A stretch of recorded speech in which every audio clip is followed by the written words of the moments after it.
Now, particularly the people that keep discus or Amazon fish, they need to stabilise their pH and KH lower.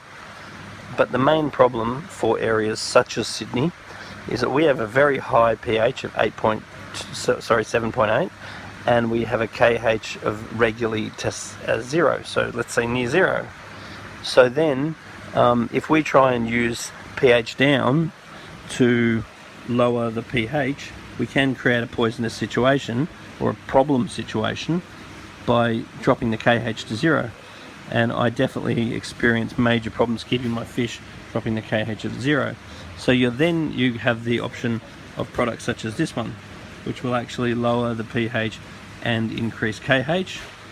Then you also have products such as this one, which will lower the pH more and raise KH.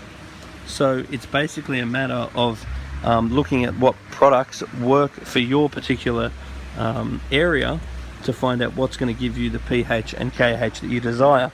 So you may need to create a ratio of a KH type buffer and potentially extra pH down. So this is something that I can advise you on and help you get right.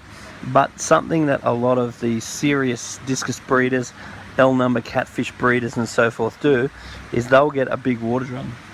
And in that big water drum, it might be a 200 litre drum or more. Even some people that are really serious have like 1,000 litre drums, IBCs and so forth. And what they do is they get the water right in the big drum. Because if you're getting the water right in, for example, a little bucket, then the water is much less stable and the water can do what's called pH bounce, which means you get the pH right in the bucket, but then you put it in the tank and after a short period of time it bounces back up again.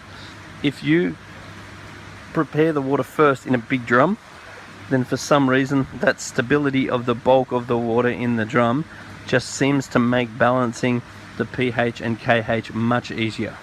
So if you are doing serious water changes, if you do have acidic water fish that you're trying to breed, then considering a nice big IBC or a 44 gallon drum or whatever you want to prepare the water is absolutely gold.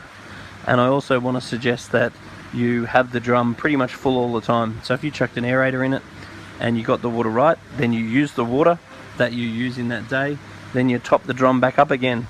So the bulk of the water in your water storage is effectively old water. It's just something that seems to work.